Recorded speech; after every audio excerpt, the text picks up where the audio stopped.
Hi guys, ఈరోజు మనం Ramayana మహాభారతాల్లో mention చేసినటువంటి అన్ని రకాల అస్త్రాల గురించి అయితే మాట్లాడుకుందాం. ఏంటి అంటే నేను ఈరోజు ప్రతి ఒక్క అస్త్రం గురించి చెప్పి ఆ అస్త్రం యొక్క పవర్ ఏంటి, అది ఎలా బిహేవ్ చేస్తుంది, అది ఎవరెవరి దగ్గర ఉంది, ఏ సందర్భాల్లో అంటే ఒకటి రెండు సందర్భాలు ఆ అస్త్రాన్ని ఎక్కడ యూజ్ చేశారో ఈ డీటెయిల్స్ అన్ని నేను ఈరోజు అయితే చెప్పడానికి అయితే ట్రై చేస్తాను. వీడియో అయితే నిజంగా ఇంట్రెస్టింగ్గా ఉంటుంది. మీకేంటి అంటే ఫస్ట్ చెప్పాల్సింది అస్త్ర అంటే ఏంటి అని అంటే, అస్త్రం అంటే ఒక కొంచెం దూరంగా విసరగలిగే లేకుంటే వెయ్యగలిగే ఒక వెపన్ అనమాట. అంటే ఏంటి అని అంటే మీరు అది ఏ రకంగా అయినా ఉండొచ్చు, ఒక యారో రకంగా ఉండొచ్చు, ఒక బల్లెం రకంగా ఉండొచ్చు. ఇంకా చెప్పాలనంటే బల్లెము యారో అయినా ఒక రకం, గడ్డి పరకతో కూడా వేయచ్చు అనమాట. అంటే మనకు బెస్ట్ రిఫరెన్స్ ఏంటి అని అంటే అశ్వత్థామ ఒక గడ్డి పారకం తీసుకొని దానికి బ్రహ్మశిరాస్త్ర మంత్రాన్ని వేస్తాడనమాట. దాన్ని తీసుకెళ్ళి ఉత్తర గర్భం వైపుకి అయితే మళ్ళిస్తాడనమాట. సో ఆ స్టోరీ అందరికీ తెలుసు కదా. సో అలాగా దూరంగా విసరగలిగేదనమాట. అది యారో కానీ బల్లెం కానీ ఇలాంటి ఏదైనా వస్తువు అయినా కానీ ఇలా విసరగలిగేదాన్ని మనం అస్త్రాన్ని అయితే చెప్పుకోవచ్చు. సో ఈరోజు మనం మన రామాయణ మహాభారతాల్లో ఉండే అన్ని అస్త్రాల గురించి అయితే మాట్లాడుకుందాం రండి. అస్త్రాలు అంటే మనకి ఫస్ట్ గుర్తొచ్చేది బ్రహ్మాస్త్రం అనమాట. సో బ్రహ్మాస్త్రం అయితే చాలా ఫేమస్ అనమాట. మన రామాయణ మహాభారతాల్లో ఎన్నో దగ్గరలో అయితే బ్రహ్మాస్త్రం గురించి అయితే మెన్షన్ చేసింది. బ్రహ్మాస్త్రం ఏంటి అని అంటే ఒక అద్భుతం అని అయితే చెప్పొచ్చు అనమాట. అదేంటి అని అంటే దానికి ఉండేటువంటి శక్తి అది అమోఘం అన్నమాట. అంటే ఒక ఆర్చర్కి బ్రహ్మాస్త్రం వచ్చింది అని అంటే తను ఒక టాప్ మోస్ట్ ఆర్చర్ అన్నట్లయితే ఆ రోజుల్లో పరిగణించేవాళ్ళు అనమాట. సో బ్రహ్మాస్త్రం నేర్చుకోవడం అంత కష్టము. ఒకవేళ వచ్చింది అని అంటే అది ఎంతో డెడ్లియెస్ట్ అయితే అవుతుంది అనమాట. ఒక్కసారిగా నువ్వు ఉపయోగిస్తే ఎంటైర్ ఆర్మీ మొత్తాన్ని అయితే అది ఒక్కటే డిస్ట్రాయ్ చేసేస్తుంది అనమాట.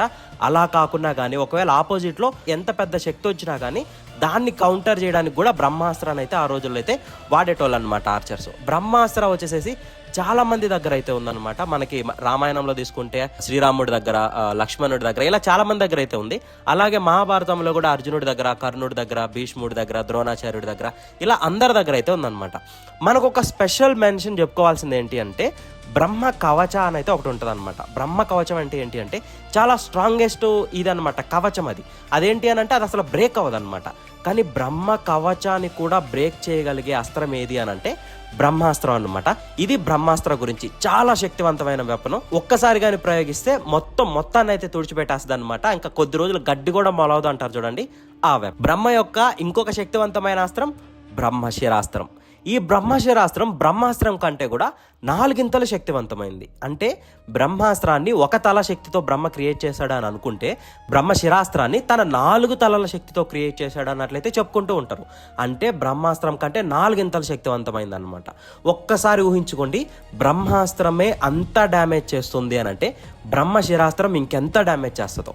ఒక్కసారి బ్రహ్మశిరాస్త్రాన్ని కానీ వాడితే ప్రపంచాలే మొత్తానికే నాశనం అయిపోతాయంట. అంత శక్తివంతమైంది బ్రహ్మశిరాస్త్రం, బ్రహ్మ యొక్క 4 తలల శక్తి.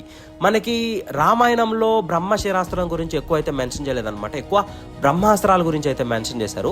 కానీ మహాభారతంలో అయితే మనకి బెస్ట్ రెఫరెన్స్ ఎక్కడ అంటే లాస్ట్ అనమాట, యుద్ధం చివరిలో ఉన్నప్పుడు అశ్వత్థామ వాడేది బ్రహ్మశిరాస్త్రం అనమాట. అది అందరికీ తెలుసు. ఆ గడ్డి పరకం తీసుకొని దానికి బ్రహ్మశిరాస్త్రాన్ని వేసినప్పుడు ఆపోజిట్లో అర్జునుడు కూడా తన దగ్గర ఉండే బ్రహ్మశిరాస్త్రాన్ని అయితే వేయడానికి అయితే ట్రై చేస్తాడు. అప్పుడు ఆ రెండు వాళ్ళు అంటే అర్జునుడికి వెనక్కి తీసుకునే శక్తి అయితే ఉంది. ఆలోచించండి, బ్రహ్మశిరాస్త్రాన్నే వెనక్కి తీసుకునే శక్తి అర్జునుడికి అయితే ఉంది. బట్ అశ్వత్థామకి అయితే అంత శక్తి లేదు, అంటే తెలీదు, ఆ జ్ఞానం లేదనమాట.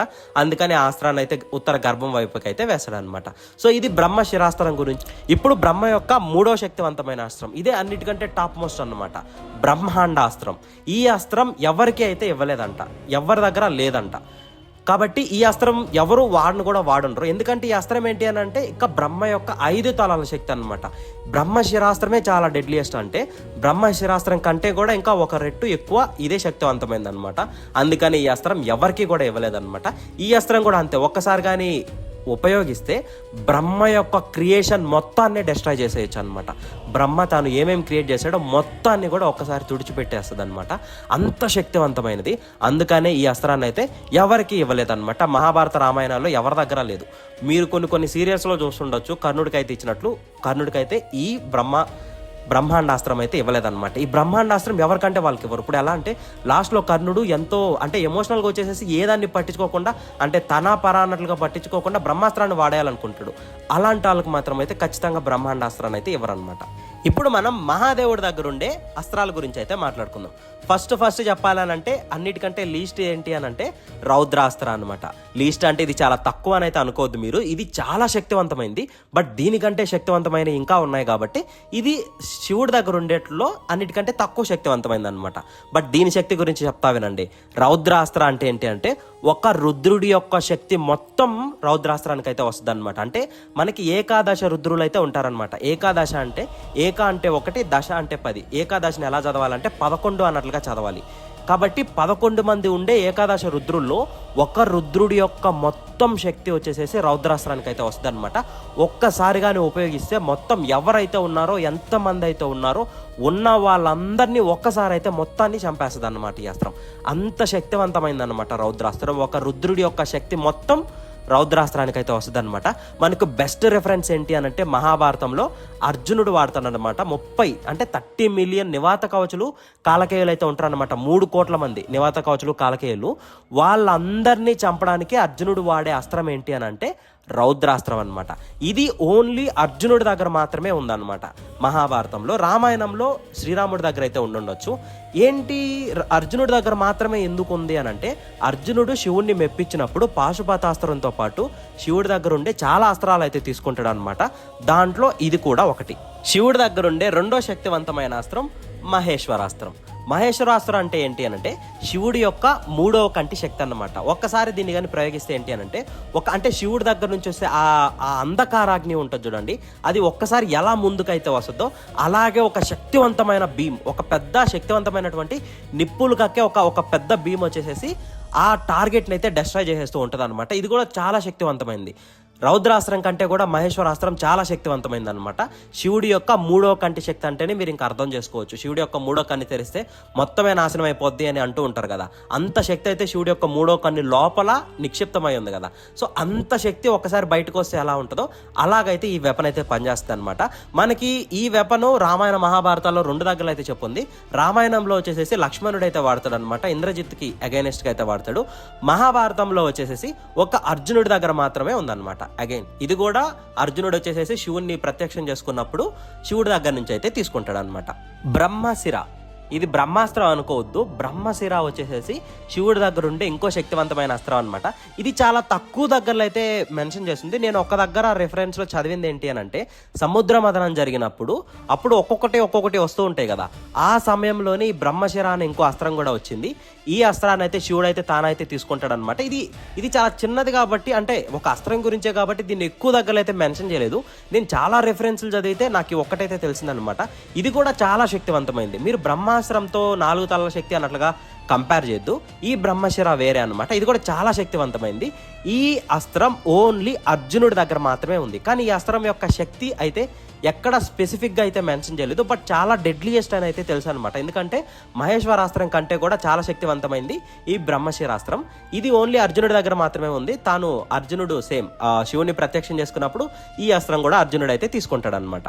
పాశుపతాస్త్రం, శివుడి దగ్గర ఉండే అన్ని రకాలైనటువంటి అస్త్రాలను తీసుకున్నా, త్రిమూర్తుల దగ్గర ఉండే అన్ని రకాల అస్త్రాలు తీసుకున్నా, వాటన్నిటికంటే శక్తివంతమైనది పాశుపతాస్త్రం అనమాట. ఎంత శక్తివంతమైనది అంటే సుదర్శన చక్రం, త్రిశూలం తర్వాత ఏదైనా శక్తివంతమైన అస్త్రం ఉందా అంటే అది పాశుపతాస్త్రం అని అయితే చెప్పుకోవచ్చు అనమాట. అంత శక్తివంతమైనది.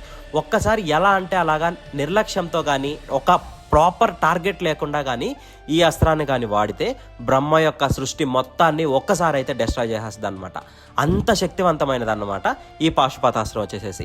ఇది మనకి రామాయణంలో చూసుకుంటే ఇంద్రజిత్తు దగ్గర అయితే ఉంది అన్నట్లుగా అయితే నేను చదివాను. బట్ ఏంటి అని అంటే పాశుపతాస్త్రం నార్మల్ పాశుపతాస్త్రం కూడా ఉంది, మహాపాశుపతాస్త్రం కూడా ఉందన్నమాట. మేబీ అది నార్మల్ అయి ఉండొచ్చు. ఎందుకు అలా అన్నాను అనంటే శివుడు అర్జునుడికి పాశుపతాస్త్రం ఇచ్చేటప్పుడు చెప్తాడనమాట, ఈ పాశుపతాస్త్రాన్ని అంటే ఈ మహాపాశుపతాస్త్రాన్ని నేను ఇప్పటి వరకు ఏ దేవతలకు కానీ, రాక్షసులకు కానీ, గంధర్వులకు కానీ ఎవ్వరికీ ఇవ్వలేదు, నువ్వే మొట్టమొదటిసారి తీసుకుంటున్నావు అన్నట్లయితే చెప్పి మరీ ఇస్తాడనమాట. అది ఎంత శక్తివంతమైతే శివుడే సాక్షాత్తు వచ్చి టెస్ట్ చేసి తను వర్త్ అని తెలిసిన తర్వాత మాత్రమే ఇస్తాడు అని అంటే ఆ అస్త్రం ఎంత శక్తివంతమైందో మీ అంచనాలకే వదిలేస్తున్నాను అనమాట. అంత శక్తివంతమైంది అనమాట పాశుపతాస్త్రం. శివుడు ఇచ్చేటప్పుడు కూడా చెప్తాడనమాట, తన దగ్గర అన్ని రకాల అస్త్రాలు వాడేసి ఇక ఏ అస్త్రం లేదు అన్నప్పుడు మాత్రమే ఈ అస్త్రాన్ని వాడాలి. అప్పుడు కూడా అపోనెంట్ చాలా గొప్ప అపోనెంట్ అయ్యింది, తనను ఓడించలేను అనే సిచ్యువేషన్కి వచ్చినప్పుడు తను చాలా గొప్ప అస్త్రాన్ని కానీ తిని మీద కానీ ప్రయోగిస్తే అప్పుడు మాత్రమే పాశుపతాస్త్రాన్ని వాడాలి.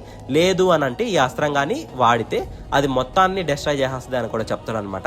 ఇంకొక విషయం కూడా చెప్తాడు, ఏంటి అని అంటే ఆపోజిట్లో ఏ అస్త్రం ఉన్నా కానీ పాశుపతాస్త్రం దాన్ని క్యాన్సిల్ చేస్తుంది అనమాట. అంటే దాన్ని న్యూట్రలైజ్ చేస్తుంది అని అయితే ఆ విషయం కూడా శివుడు అయితే చెప్పాడు అనమాట. సో దాన్ని బట్టి ఏంటి, పాశుపతాస్త్రం ఏ అస్త్రాన్ని అయినా కానీ ఎదుర్కొంటుంది అనమాట. అంత శక్తివంతమైంది పాశుపతాస్త్రం.